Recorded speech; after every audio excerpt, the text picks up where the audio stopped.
Naniniwala ako na hindi nauunawaan ng kanluran na kailangan na nitong gumawa ng mga pangunahing estratehikong pagbabago at tanggapin ang isang mundo na hindi na nito kayang dominahin. Kailangan na nitong matutong ituring ang ibang bahagi ng mundo bilang kapantay.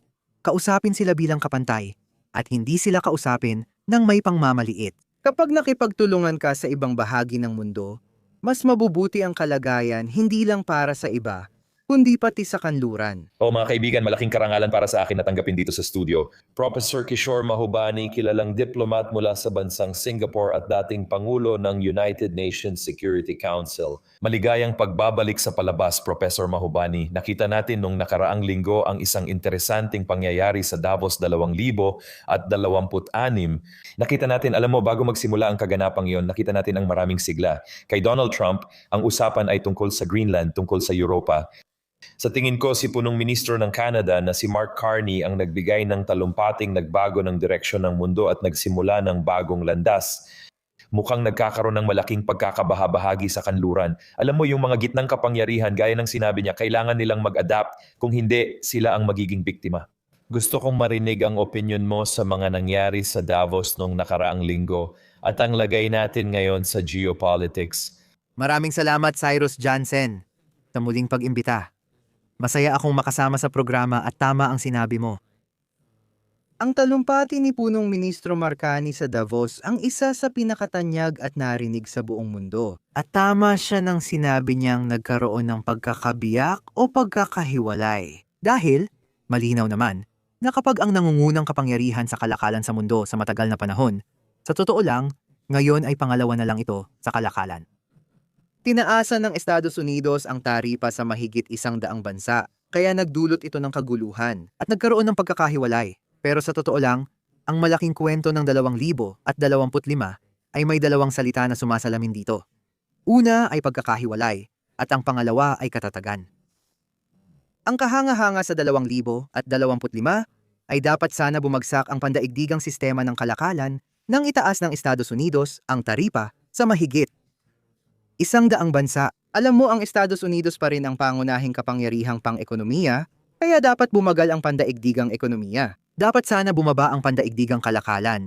Pero nakakagulat, patuloy na lumago ang pandaigdigang ekonomiya at kasing halaga nito, patuloy ding lumago ang pandaigdigang kalakalan. Ipinakita nito na sa United Nations na may 173 bansa nagdesisyon ng Estados Unidos na taasan ang kanilang taripa. 172 bansa ang nagdesisyong hindi itaas ang taripa.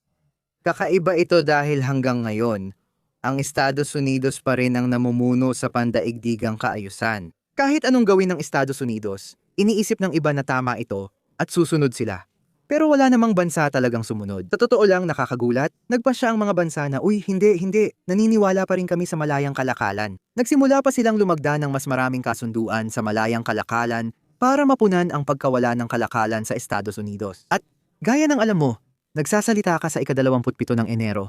Ngayong araw, inanunsyo na ang India at European Union na noon pang 2025 ay hindi magkasundo dahil laging kinokondena ng European Union ang pagbili ng India ng langis mula Russia. Hindi sila close, pero ngayon sinasabi nilang pumirma sila ng pinakamalaking kasunduan sa kalakalan na kamangha-mangha. Hindi talaga kilala ang India sa pagpirma ng free trade deal. Parang iniiwasan pa nga nila ito. Nagdesisyon ng India dahil sa mga ipinataw na taripa.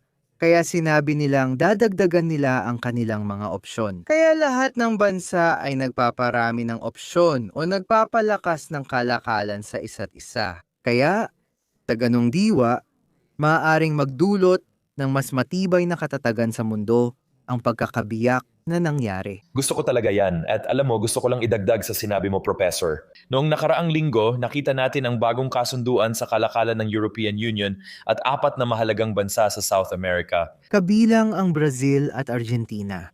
Uruguay at Paraguay sa tingin ko. Alam mo, Sa kabuuan, sa tingin ko, mga 700 milyong tao ang masasangkot sa kasunduang iyon sa kalakalan. Kaya isa ito sa pinakamalalaking kasunduan sa kasaysayan. Sa tingin ko, iyan ang tema ngayon. Maraming bansa ang naghahanap ng ibang opsyon, lalo na sa panahon ng pandaigdigang kaguluhan. May tanong ako dito, Professor.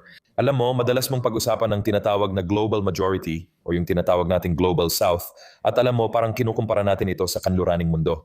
Tinitingnan natin ang Brazil, Russia, India, China, South Africa at kung paano nito pinalalawak ang diplomasya ng Global South, itong mga bagong kasunduan sa kalakalan, ang humihinang kanluraning mundo, pati na rin ang moralidad sa kanluran. Tingin mo ba naliligaw na ang kanluran? Ibig kong sabihin, may pagkakataon pa ba silang baliktarin ito at muling maging leader o nagbago na talaga ang ihip ng hangin at isa na itong bagong mundo na ating nasasaksihan? Alam mo, kakalathala ko lang ng isang artikulo sa Fletcher Forum na inilalathala ng Fletcher School ng Tufts University sa Boston. At ang pamagat ng artikulong iyon ay pantay-pantay ang lahat ng sibilisasyon. At ang dahilan kung bakit ko inilathala ang artikulong iyon ay gusto kong sabihin sa 12% ng populasyon ng mundo. 12% ng populasyon ng mundo na nakatira sa kanluran. Bumaba na po kayo sa inyong mataas na moralidad at ituring ang ibang sibilisasyon na kapantay ninyo. Huwag na po ninyo silang maliitin. Tapos na ang panahon ng pamamayani ng kanluran sa kasaysayan ng mundo. Hindi na kayang idikta ng kanluran ang mga kondisyon sa natitirang bahagi ng mundo. Magbibigay ako ng 2 estadistika bilang patunay dito. Siyempre, Noong taong 2000, nang magbukas ang ika-21 siglo ang pinagsamang ekonomiya ng European Union, ay 8 beses na mas malaki kaysa sa China, 8 beses na mas malaki. Ngayon halos magkasing laki na ang ekonomiya ng dalawa. At sa 2,050 kalahati na lang ng laki ng European Union ang China. Kapag ang mga leader ng Europa tulad ni na van der Leyen at Kayakala ay nagsasalita, iniisip pa rin nila na mas malaki sila ng 8 beses kaysa sa China. Pero sa totoo lang, dapat ay inihahanda na nila ang kanilang sarili na maging kalahati na lang ng laki ng China. Yan ang mangyayari pagsapit ng 2050 na. Kung ikukumpara mo sa dalawang bansa, dapat talaga dahil 100 taon na rin noong 1926.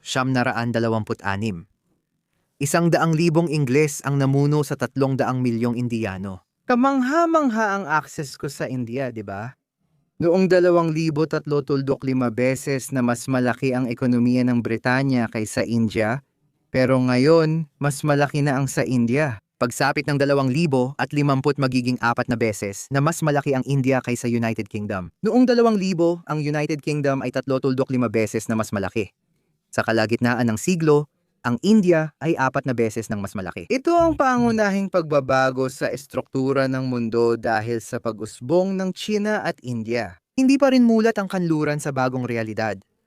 Sa totoo lang, ako pa ang naging pinakamabuting kaibigan nito. Nakikita ko na ang kanluran ay patuloy na tumutungo sa maling direksyon dahil ayaw nitong tanggapin at umangkop sa mga pangunahing pagbabago ng bagong mundo. Sinasabi ko na dapat ituring ng kanluran na kapantay ang ibang sibilisasyon. tama, ang lakas ng estadistikang sinabi mo, kamangha-mangha ang pagbabagong iyon. Ito ang dahilan ng pag-aaral ng geopolitika dahil alam nating ang ika-21 siglo ay siglo ng Asya, dulot ng pag-usbong ng China at India. At sigurado sa tingin ko ay halos bumabalik lang tayo sa dati dahil ang China naman talaga ang pinakamalaking ekonomiya sa mundo, alam mo ilang daang taon na ang nakalipas. Pagkatapos bumagsak, muling sumigla ang China. Pag-usapan natin ang tungkol sa China at particular na ang relation ng United States at China. Ano ang opinion mo sa mga malaking hindi pagkakaunawaan ng mga gumagawa ng patakaran sa Washington tungkol sa China? Paano mo nakikita mangyayari ang tunggalian ng United States at China sa 2026? Well, sa totoo lang, tama ka tungkol sa iyong mga estadistika, pati na rin tungkol sa China at India. Dahil mula taong 1 hanggang taong 1820 sa loob ng 1,800 taon, matapos ang huling 2,000 taon, ang dalawang pinakamalalaking ekonomiya sa mundo ay palaging ang sa China at India. Kaya sa kalagitnaan ng siglo, bumabalik tayo sa dating normal na nangyayari sa kasaysayan. Kaya hindi ito kakaiba. Ito ay isang natural na pag-unlad. Ngayon, may pangatlong kapangyarihan tayo sa mundo, ang Estados Unidos. Hindi dapat maliitin ang Estados Unidos. Malakas ang ekonomiya nito at hanggang ngayon, pinakamalaki pa rin sa mundo. Kaya nararapat igalang lagi ang Estados Unidos. Pero kasabay nito, alam mo, ang 2025 ay nagdala ng maraming geopolitikal na sorpresa. Pero marahil ang pinakamalaking sorpresa ay ang China.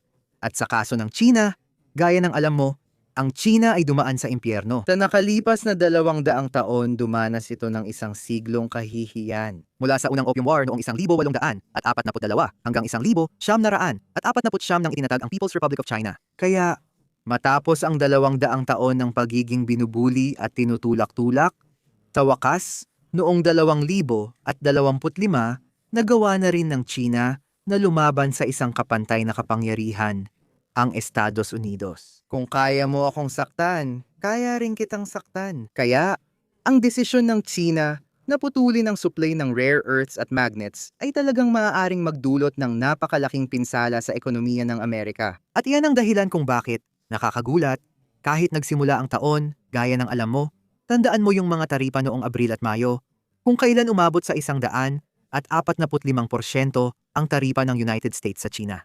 Nagsundo ang dalawang panig sa tigil putukan sa katapusan ng taon. Bilang may akda ng aklat tungkol sa ugnayan ng United States at China, malapit ito sa akin. Nang manalo ang China, hindi ko talaga ito inasahan. Hindi ko inakala na magiging sapat na kalakas ang China para lumaban pabalik. Kaya, sa panahon na may kaguluhan sa ibang bahagi ng mundo, sigurado yan. Pero sa pagitan ng China at United States, posibleng maging mas matatag ang taon. Si Pangulong Donald Trump ay isang realist. Kapag may humarang sa kanya, hindi niya ipinipilit ang sarili. Alam niyang kaya na ngayong lumaban ng China. At kaya, gaya ng sinabi niya, alam mo, pagkatapos ng huling pagpupulong sa South Korea, nabibisita siya sa China sa Abril. Tama ba?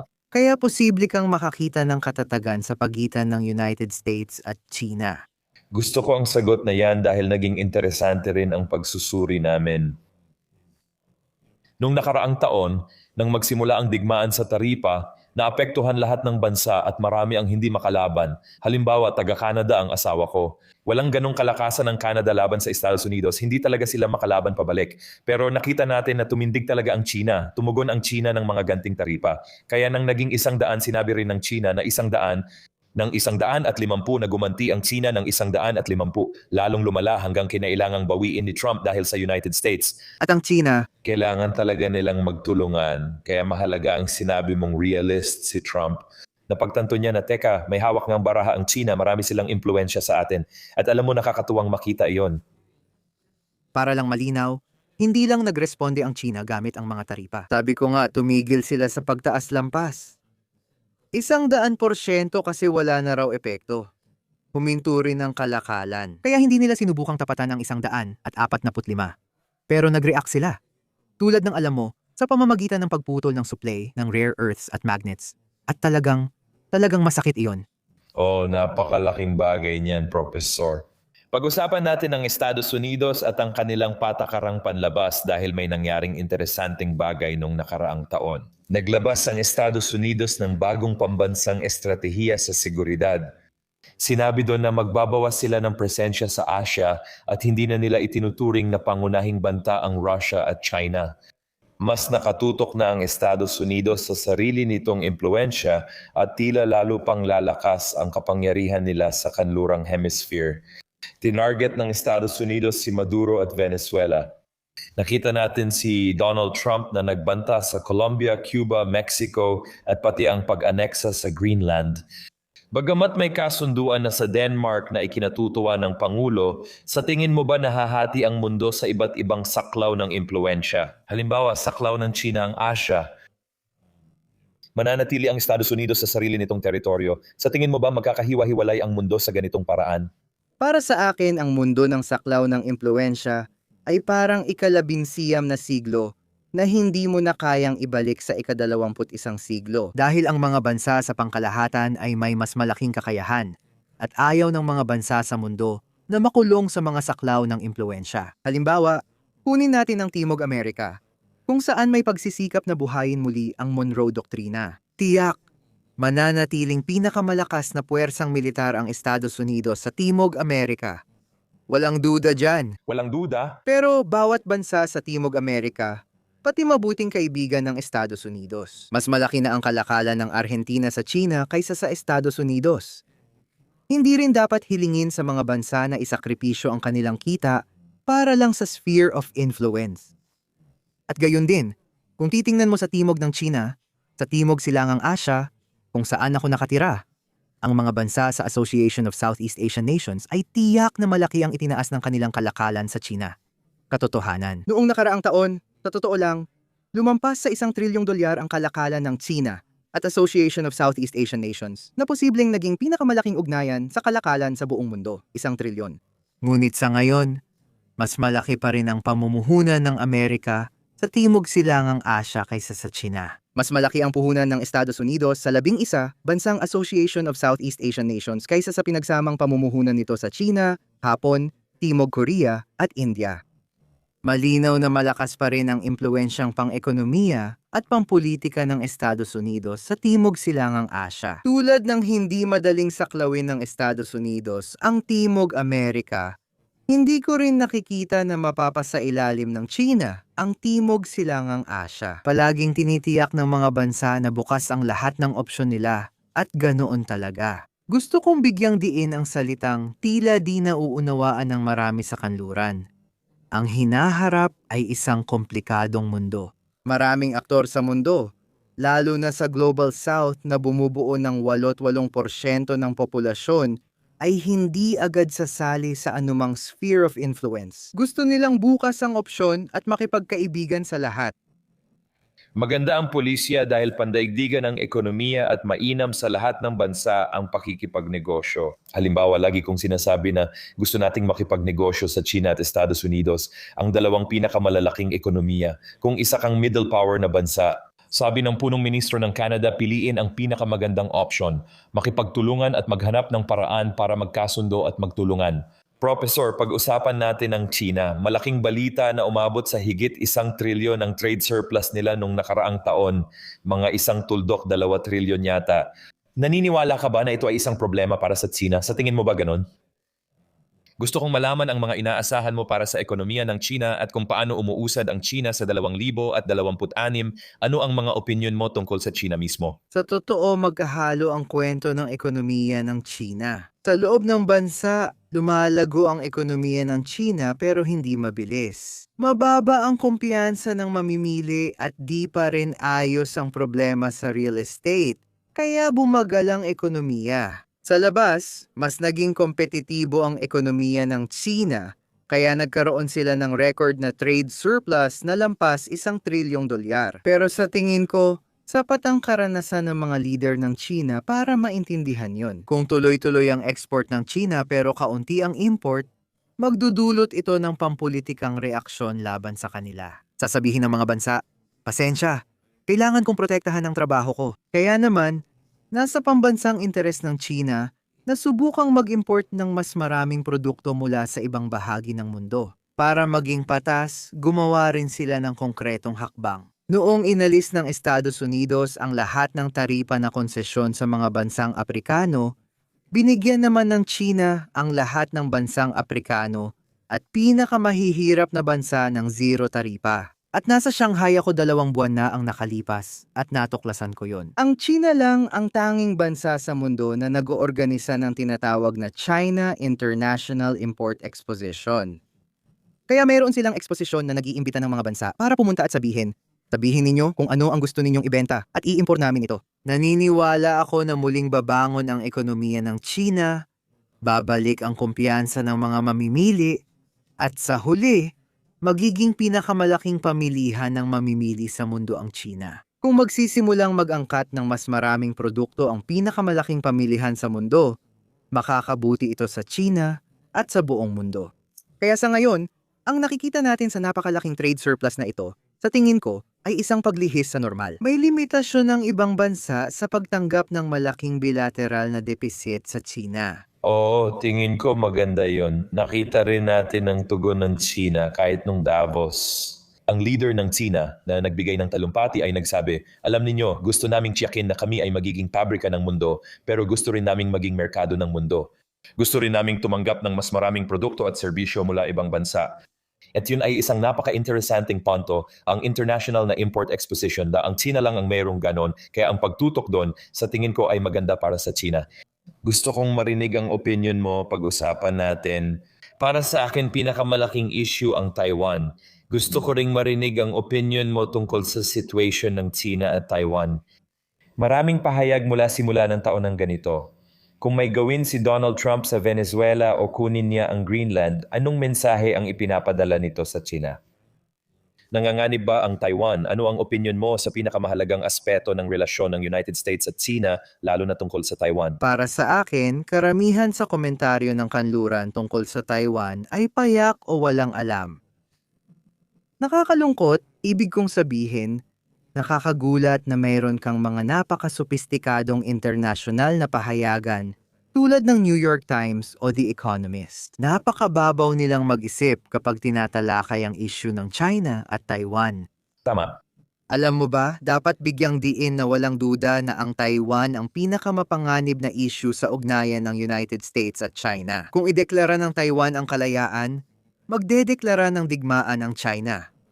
Ang Taiwan ang natitirang simbolo ng siglo ng kahihiyan. Nahiwalay ang Taiwan sa China matapos matalo ang China sa digmaan laban sa Hapon noong 1875. Ang layunin ng muling pagkakaisa ay tiyak at hindi pagdududahan ng China. Pero sa parehong panahon, ang mga Tsino ang may pinakamahusay na mga isipan pagdating sa geopolitika sa buong mundo. Kung may hinog na prutas na malapit ng malaglag, bakit pa mag-effort kumuha ng mahabang espada para putulin ito? Malalaglag din naman ito sa'yo. Naniniwala ang mga Tsino na panig sa kanila ang oras, lalo na kung magiging pinakamalaking pamilihan ng Tsina sa mundo. Tulad ng nabanggit natin kanina, kung tatanungin mo ang mga bansa sa buong mundo, uy, gusto mo bang suportahan ng Tsina? O gusto mo bang suportahan ng Taiwan? Siyempre, sasabihin nila, gusto kong suportahan ang Tsina. Sino ang tutulong sa Taiwan? Noong nakaraang taon sa Taiwan, sinabi ko sa mga Taiwanese, napakapalad ninyo na may pasaporteng Republic of China. Kung itapon ninyo ang pasaporte ng Republic of China na may access sa 180 bansa at palitan ng Republic of Taiwan, masuwerte na kayo. Kung makakuha man kayo ng access sa 5 hanggang 10 bansa, wala namang makakakilala sa pasaporte ng Republic of Taiwan. Kaya ang oras ay panig sa China. Kaya wala namang dahilan para magmadali ang China sa proseso. Kasabay nito, nais din ng China magbigay ng malinaw na mensahe sa Taiwan dahil ang pangulo nila ay pabor sa kalayaan. Alam niyang ayaw ng Taiwan ng kalayaan, pero pabor siya sa kalayaan ng India. Para lang magpadala ng mensahe sa kanya. Ang mga Tsino ay nagsasagawa ng napakalalakas na ehersisyong militar sa paligid ng Taiwan para sabihing, huwag niyong isipin yan. At sa ilang paraan, ang mga malalaking ehersisyong militar ng Tsina ay talagang kapaki-pakinabang. Paalala sa lahat, lalo na sa mga Taiwanese at Amerikano, dahil may ilang Amerikano na palihim na itinutulak ang kalayaan ng Taiwan. Dapat nilang pag-isipan kung makakabuti ito sa kanila. Kaya naniniwala pa rin akong walang digmaan na mangyayari dahil sa Taiwan. Napakaganda, napakaganda. Sumasang-ayon ako ng buo sa iyong pagsusuri. Napakagaling niyan, Professor. Gusto kong lumipat ng kontinente dito. Gusto kong bumalik sa Europa. Pag-uusapan ko ang tunggalian ng Russia at Ukraine, pati na rin ang papel ng European Union. Matagal na ang digmaang ito, paulit-ulit lang. Minsan si Zelensky nasa White House, puro Ukraine ang balita. Malinaw na nitong mga nakaraang linggo, simula ng 2026, napakaraming kwento tungkol sa geopolitics. Venezuela, Greenland, Davos at meron pa tayong China. Gusto kong balikan ang mahalagang tanong sa geopolitics. Paano mo nakikita ang pagpapatuloy ng digmaan ng Russia at Ukraine? Sa tingin mo ba matatapos ito sa 2026? Ano opinion mo habang patuloy na hinaharap ng Europa ang isyong ito kasama ang Russia? Sa palagay ko, nagulat ang lahat sa tagal ng digmaan sa Ukraine. Dapat bigyan ng kredito kung nararapat. Maraming matatapang na Ukrainians ang patuloy lumalaban sa mga Russians kahit mahirap ang laban. Alam kong tinitiis ng mga tao sa Kyiv ang lamig at nagpapakita ng determinasyon. Sa geopolitics, hindi sapat ang tapang. Kailangan din ng karunungan. Sa kasamaang palad, hinikayat ng mga kapwa Europeo ang mga Ukrainyano na sumali sa hindi kailangang tunggalian laban sa Rusya. Alam mo kung kailan? Noong 2008 pumayag ang mga Europeo na idagdag sa NATO communique na maaaring maging miyembro ang Ukraine at Georgia. Tama bang nilalampasan nila ang pulang linya? At sa kabalintunaan, siya ay dating direktor ng CIA noong siya ay embahador sa Moscow. Sinabi niyang ang Ukraine ang sentro ng lahat ng pulang linya. Kaya lahat ng babala ay nandoon na. Napakabobo ng mga Europeo na pumayag sa NATO expansion. At masasabi ko sa'yo, alam kong takot na takot ang mga Europeo sa posibilidad na magkasundo sina Pangulong Trump at Pangulong Putin.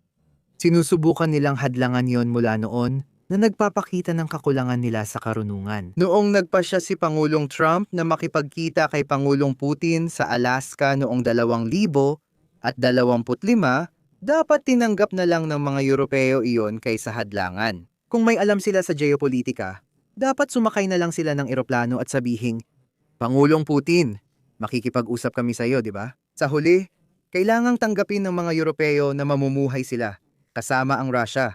Hindi lang sa susunod na 100, kundi 1,000 taon. At ang ideya na maaari mong pahiyain ng Russia at pilitin itong tanggapin ang mga kondisyon na sumisira sa pambansang interes ng Russia ay hindi talaga posible. At sa isang paraan o iba pa, kailangang magkaroon ng kompromiso tungkol sa Ukraine. Isa sa mga naisulat ko sa Foreign Policy Magazine noong unang bahagi ng 2025 ay pinamagatang Europa. Panahon na para isipin ang hindi may isip. Isa ito sa top 10 artikulo sa Foreign Policy noong 2025, kung saan iginiit kong dapat pag-isipan ng Europa ang hindi inaasahan. Sa totoo lang, simulan na ang pakikipag-usap sa Rusya dahil mula simula ng digmaan, hindi pa sila nag-uusap. Oh, gusto ko ang sinabi mo, Professor, tungkol sa karunungan. Dapat tayong magkaroon ng kaalaman sa geopolitics at maintindihan ang situation. Sang-ayon ako sa iyo, nandun na talaga ang mga babalang palatandaan mula pa noon at gusto ko yon. Tama ka, nung nagkita sina Putin at Trump sa Alaska, dapat andun din ang mga leader ng Europa. Kailangan talagang may diplomasya at negotiation kaya dapat magkasundo muli. Sana mangyari ito sa 2026. May tanong ako para sa iyo. Kung magpapayo ka ng pribado sa mga leader ng kanluran, ano sa tingin mo ang malaking pandaigdigang krisis na kanilang binabalewala sa susunod na dekada? Sa tingin ko, ang pinaka-fundamental na pagbabago na kailangang gawin ng mga leader ng kanluran ay ang tratuhin ang natitirang bahagi ng mundo ng may mas malaking paggalang. Ang sibilisasyong kanluranin ay malinaw na nangibabaw sa lahat ng ibang sibilisasyon sa mundo sa nakalipas na 200 taon, pero iyon ay isang paglihis sa karaniwan. Ngayon, bumabalik na tayo sa normal kung saan maraming iba pang matagumpay na sibilisasyon. Sa kalagitnaan ng siglo, mas mababa na ang kapangyarihan at impluwensya ng kanluran kumpara ngayon. Hindi na mapipigilan ang mga trend na ito. Naibigay ko na ang estadistika, kaya mas mainam para sa kanluran na igalang ang natitirang mundo. Subukang bumuo ng bagong partnership na pantay-pantay, hindi nakabatay sa pamamayani. Sa tingin ko magandang oportunidad ito para sa Europa. Masaya ako na pumirma ang Europa ng kasunduan sa India. Malaking tagumpay ito. Dahil ang European Union, sa huli, naniniwala sa multilateralismo. Tama? At alam natin na ang Estados Unidos sa ilalim ni Pangulong Trump ay hindi naniniwala rito. Kaya kung ang mga leader ng Europa ay magsasama-sama at susuportahan ang mga pangunahing multilateral na institusyon ng mundo, ibig kong sabihin, gaya ng United Nations, World Trade Organization o World Health Organization, at magsabi ng hindi. Kahit tinalikuran ng Estados Unidos ang mga multilateral na institusyong ito, lalo naming paiigtingin ang aming suporta sa kanila. Maipapangako ko na kung gagawin ito ng European Union at palalakasin ang multilateral na institusyon, lalakas ang kanilang reputasyon sa Global South. Malakas talaga yan. Gustong gusto ko. Prof, tapos na tayo. Maraming salamat sa magandang usapan. Laging masaya marinig ang iyong pananaw at karunungan. Sobrang nagpapasalamat ako sa oras mo. Sa iyo na ang huling salita. May plano ka ba para sa 2026? May paparating bang bagong libro o mas marami pang paglalakbay sa mundo? Ipaalam mo sa amin ang plano mo at kalagayan mo. Siguradong plano kong magsulat ng isa pang libro ngayong taon. At ito ay magpapatuloy sa sanaysay na isinulat ko para sa Fletcher Forum na tinatawag na lahat ng sibilisasyon ay pantay. Dahil naniniwala talaga ako na hindi nauunawaan ng kanluran na kailangan na nitong gumawa ng mga pangunahing estratehikong pagbabago at tanggapin ang isang mundo na hindi na nito kayang dominahin. Kailangan na nitong matutunang tratuhin ang ibang bahagi ng mundo bilang kapantay, makipag-usap sa kanila bilang kapantay, at hindi magsalita sa kanila ng may pangmamaliit. Kapag nakipagtulungan ka sa ibang bansa, magiging mas mabuti ang mundo, hindi lang para sa iba, kundi pati para sa kanluran. Gusto ko yan, gusto ko yan. O Professor, inaabangan ko ang pagbabasa ng librong yan. Siyempre, marami kang mga libro. Ilalagay namin ang link ng iyong website at mga nailathalang libro sa ibaba ng description. Salamat sa pagdalo sa aming podcast at sa oras mo, Professor. Salamat sa pag-imbita sa akin.